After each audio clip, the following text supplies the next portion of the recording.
Eu me odiava, eu me achava horrível. Eu queria ser parecido com meu pai, porque minha mãe disse que desde quando eu nasci, meu pai nunca me pegou no colo. E quando eu fui ao altar, eu me lancei e eu chorei tudo que tinha para chorar. Eu estava muito chateado com Deus. E eu falei para Deus tudo que eu tinha passado na escola e na minha casa. Quantos nomes eu fui chamado na escola. Quantas surras eu levei. Eu falei da minha casa, do meu pai, que judiava tanto da minha mãe e de todos nós. A polícia todos os dias lá em casa. Então, eu estava questionando Deus. Por que que eu nasci? Por que que eu nasci nessa casa? Por que que eu estou vivo? Eu só não teria minha própria vida na época, aos 13 anos, quando eu entrei numa depressão profunda, eu desisti da escola e me tranquei no meu quarto, porque eu não sabia. Se não tinha tirado minha própria vida. Para você ter uma noção, eu estava numa situação tão difícil que os meus olhos são claros, porque eu sou muito parecido com a minha mãe. E meu pai tinha os olhos escuros. Eu acreditava na mentira que meu pai não me amava, porque eu não tinha os olhos dele. Então eu tentava arrancar os meus olhos. Eu me odiava, eu me achava horrível.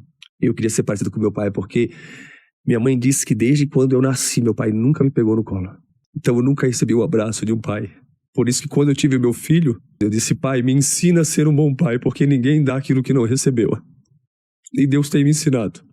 Eu tenho sido um bom pai. Então, aos 13 anos, quando eu estava tendo um encontro com Deus, eu estava realmente falando das minhas mazelas, das minhas angústias, das minhas feridas. Eram muitas feridas abertas.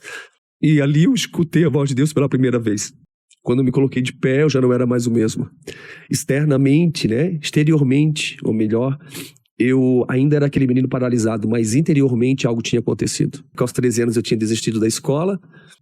Eu fui voltar só aos 15 anos, 2 anos depois, porque meu pai morreu quando eu tinha 14 anos. Eu lembro que, por eu nunca ter abraçado meu pai, quando chegou o caixão e abriram, eu me aproximei, pela primeira vez eu pude tocar no meu pai. E tudo que eu queria era um abraço dele. Mas meu pai foi enterrado e eu nunca consegui abraçá-lo. Os anos se passaram, eu já tinha 33 anos, já me considerava um cara super resolvido, curado, já era pastor de uma grande igreja. Estava numa conferência, um amigo meu começou a ministrar. E sabe, Joel, ele no final da mensagem, ele fez uma pergunta e aquela pergunta tocou numa ferida que nem eu sabia que eu tinha. E ele perguntou: alguém aqui sente falta do abraço do pai? E quando ele fez essa pergunta, tocou numa ferida que estava escondida. E eu fui à frente, abracei meu amigo, e quando eu abracei meu amigo, foi como se eu tivesse abraçado meu pai, assim. E aí eu comecei a falar para ele: pai, eu quero te liberar perdão, porque o senhor nunca me deu uma bola.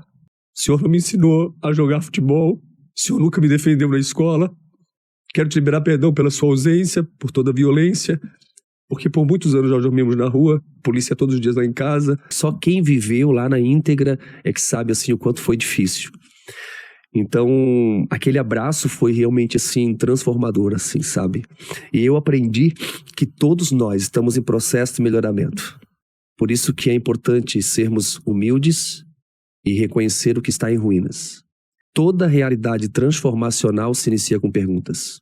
E nós precisamos fazer perguntas para nós mesmos, né? O que está em ruína